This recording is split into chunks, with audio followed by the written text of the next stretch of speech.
Hey y'all, welcome back to the Cheeeba channel. Um, Hope y'all doing well. Um, yeah, just out in nature, the tweeds. Um, yeah, it's been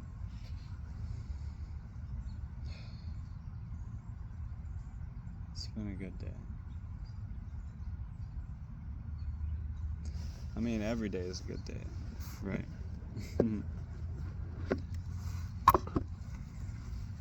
Life is what you make it. So today I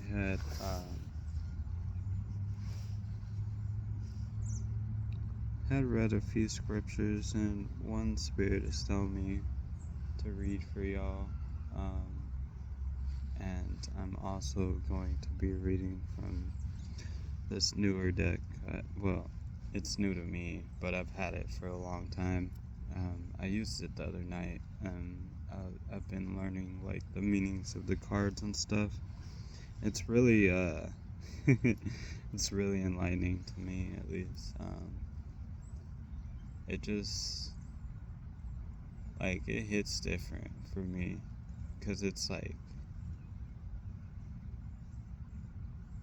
almost like I'm learning like sacred knowledge and shit, and it's just opening me up in another way to tarot. Um, and like I don't know, like lately, like I haven't been reading much, but like I'll be watching like tarot videos sometimes, and like recently I've like realized how much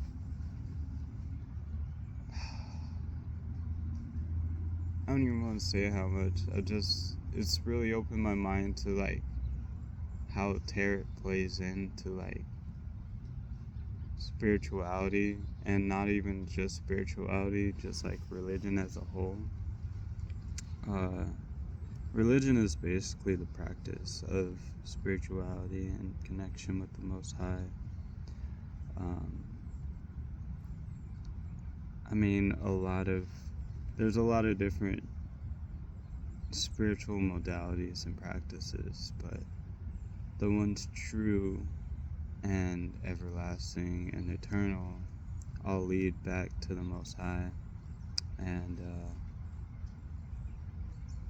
really, if you aren't practicing something like that you know is sourced from the Most High, it's like you're wasting time, or maybe that is leading you to the Most High. Either or, because in reality, everything is created from source. So, what do you look like talking or doing anything for anybody that's not source? Like spirituality.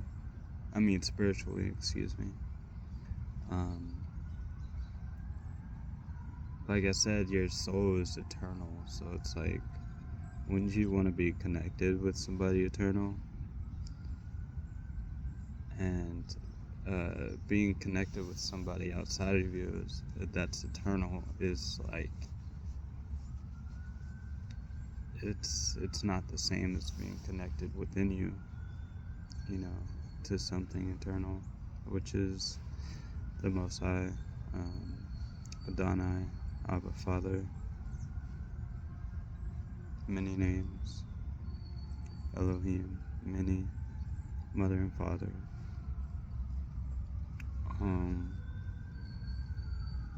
Yeah, so that's pretty much what I want to say. Is like through like kind of working with these and worshiping these other gods, you're like kind of forsaking your eternalness in the name, you know, and your image that is made from God, because like these other gods can't,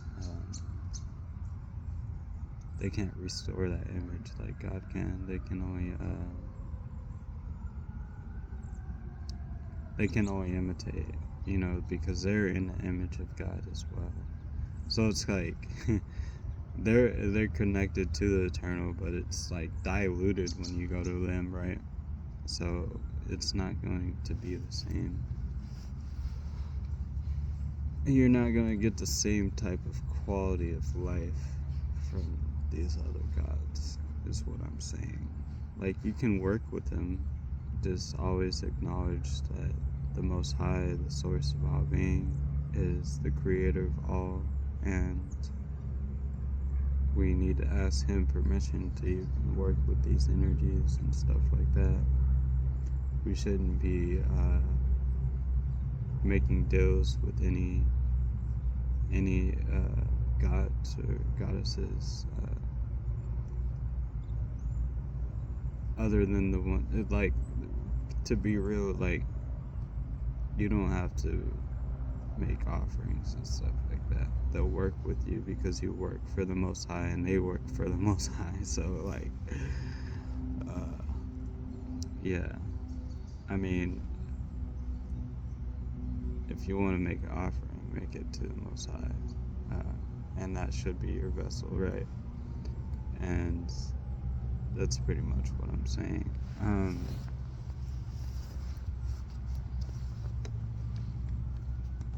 not saying it's wrong to work with these deities. All I'm saying is that observe the Lord first, because through him all of these deities exist, and they answer to him. So below, so above, so above, so below. It goes for both lower and higher realms, so yeah, think about that.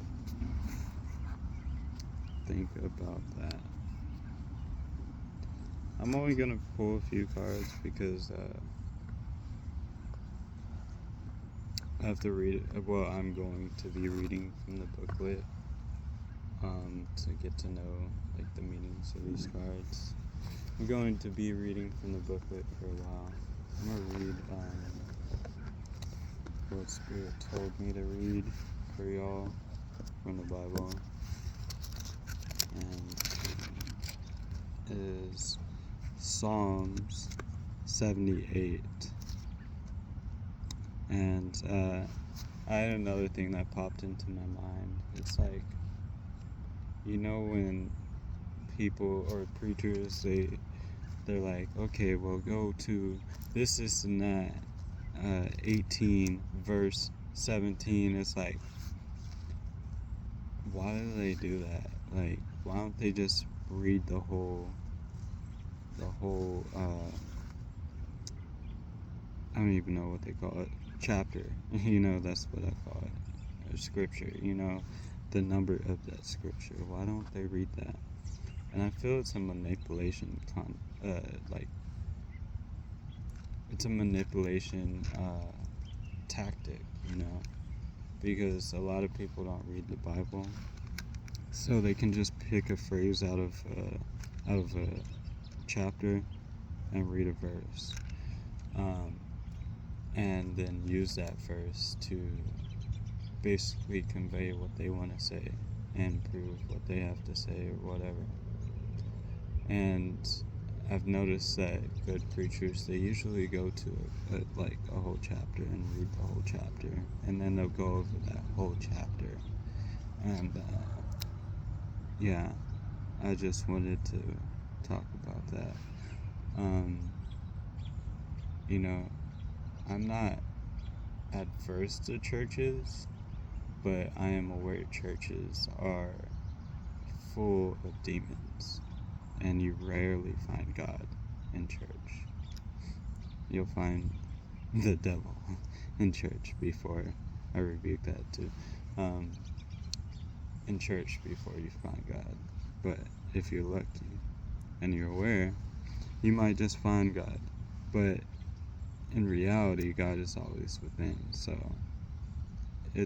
you will only find God when you recognize it, the Most High within yourself. So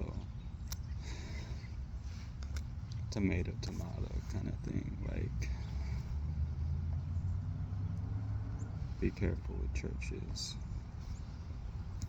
So Psalms 78. My people, hear your teaching. Hear my teaching. Listen to the words of my mouth. I will open my mouth with a parable. I will utter things from old, things that we have heard and known, things our ancestors had told us. We will not hide them from our descendants. We will tell the next generation the praiseworthy deeds of the Lord, his power, and the wonders he has done. He decreed statutes for Jacob and established the law in Israel, which he commanded his ancestors to teach their children, so the next generation would know them, even the children yet to be born, and they in turn would tell their children. Then they would put their trust in God and would not forget his deeds, but you would keep his commands. They would not be like their ancestors, a stubborn and rebellious generation. Those hearts were not loyal to God.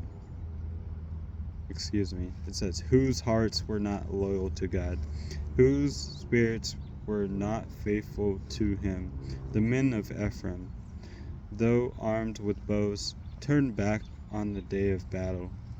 They did not keep God's covenant. And refused to live by his law. They forgot what he had done, the wonders he had shown to them. He did miracles in the sight of their ancestors, in the land, in the region of Zon. He divided the sea and led them through water. He made the water stand up like a wall. He guided them with the cloud by day, and with the light from the fire all night. He split the rocks in the wilderness, and gave them water as abundant as the seas. He brought the streams out of the rocky crag, and made water flow down like rivers. But they continued to sin against him, rebelling in the wilderness against the Most High. They willfully put God to the test by demanding the food that they crave. They spoke against God.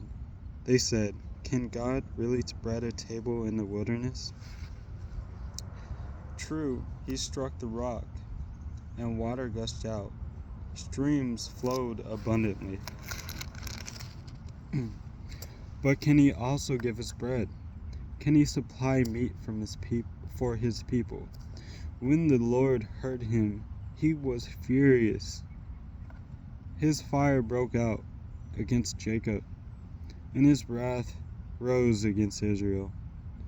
For they did not believe in God or trust in his deliverance. Yet he gave a command to the skies above, and opened the doors of the heavens. He rained down the manna on the people to eat. He gave them the grain of heaven. Human beings ate the bread of angels. He sent them all the food that they can eat. He let loose the east wind from the heavens, and by his power made the south wind blow. He rained down meat on them like dust, birds like sand on the seashore. He made them come down inside their camps, all around their tents. They ate while they were gorged. He had given them what they craved. But before they turned from what they craved, even the food was still in their mouths. Even while the food was still in their mouths, God's anger rose against them. He put to death the sturdiest among them, cutting down the young men of Israel. In spite of this, they kept sinning. In spite of his wonders, they did not believe. So he ended their days in futility, and their years in terror. Whenever God slew them, they would seek him. They would eagerly turn to him again. They remembered that God was their rock, that God the Most High was their Redeemer. But then they would flatter him with their mouths, lying to him with their tongues. Their hearts were not loyal to him. They were not faithful to his covenant. Yet he was merciful. He forgave their iniquities and did not destroy him. Time after time he restrained his anger and did not stir up his full wrath. He remembered that they were but flesh, a passing breeze that does not return. How often they rebelled against him in the wilderness, and they grieved him in the wasteland. Again and again they put God to the test. They vexed the Holy One of Israel. They did not remember his power. The day he redeemed them from the oppressor, the day he displayed his displayed his signs in Egypt, his wonders in the region of Zone. He turned their river into blood. They could not drink from their streams. They sent swarms of flies that devoured them. He sent swarms of flies that devoured them, and frogs that devastated them. He gave crops to the grasshopper, to produce their produce to the locusts. He destroyed their vines with hail, and their sycamore figs with sleet. He gave over their cattle to the hail, their livestock to bolts of lightning. He unleashed against them his hot anger, his wrath, indignation, and his hostility. A band of destroying angels. He prepared a path for his anger. He did not spare them from death, but gave them over to the plague. He struck down all the firstborn of Egypt, the firstfruits of manhood in the tents of Ham. But he brought his people out like a flock. He led them like a sheep through the wilderness. He guided them to safeties, so that they were unafraid. But the sea engulfed their enemies, and so he brought them to the border of his holy land, to the hill country his right hand had taken. He drove out the nations before them, and allotted their lands to them as inheritance. He settled the tribes of Israel in their homes. They put God to the test and rebelled against the Most High. They did not keep his statutes. Like their ancestors, they were disloyal and faithless, and as reliable as a faulty bow. They angered him with their high places. They aroused his jealousy with their idols. When God heard them, he was furious.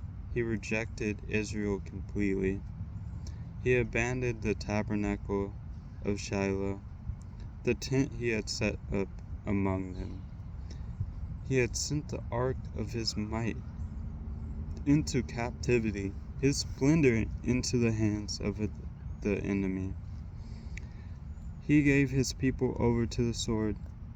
He was furious with his inheritance. Fire consumed their young men, and their young women had no wedding songs. Their priests were put to the sword, and their widows could not weep. Then the Lord awoke as from sleep, as a warrior wakes from the stupor of wine. He beat back his enemies. He put them to everlasting shame. Then he rejected the tents of Joseph. He did not choose the tribe of Ephraim, but he chose the tribe of Judah, Mount Zion, which he loved. He built his sanctuary like the heights, like the earth that he established forever. He chose David, his servant. I rebuke that. He chose David, his servant, and took him from the sheep pens, from tending the sheep. He brought him to be a shepherd of his people Jacob, of Israel, his inheritance.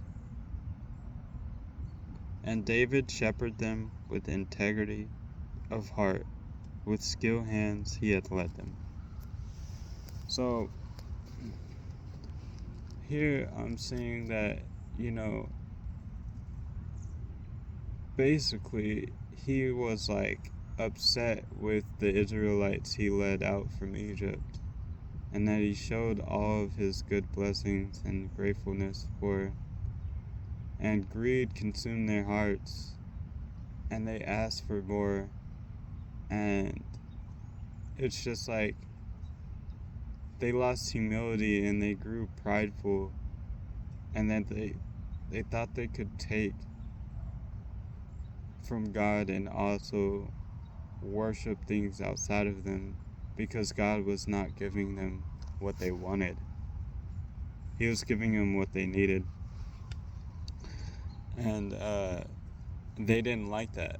They didn't understand it, and they didn't like it, so they went outside of God to get what they wanted. And it came to the point to where God was like, alright, y'all ain't my people no more. Like, I'm giving my other son the inheritance over Israel. Like, I'm giving the other tribe, the tribe that actually was faithful, and they remembered what we went through and what we had to go through to be here, and like they are faithful unto me and still have humility in me and still want to give everything they have for me. He took his servant, which was shepherding sheep, like he was basically doing lowly work at one of the lowest levels of workmanship, right? And he was like, hey, you're faithful to me always, bro. Like, you remember what I've done. And like you have humility, and you know how to lead the sheep. He knew how to lead the next coming generations as well. So he gave the inheritance to him. But we see what happens to David later on. But regardless of that, it's just to say that, people were given the chance to flourish, and now another people are given a chance to flourish. I'll just leave it at that. That's just the way I see it. You can interpret it any way you would like. But Let's see what the cards have to say.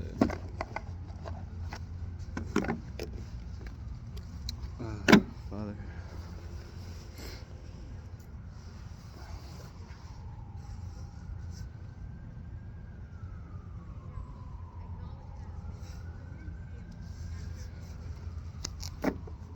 Please bless these cards.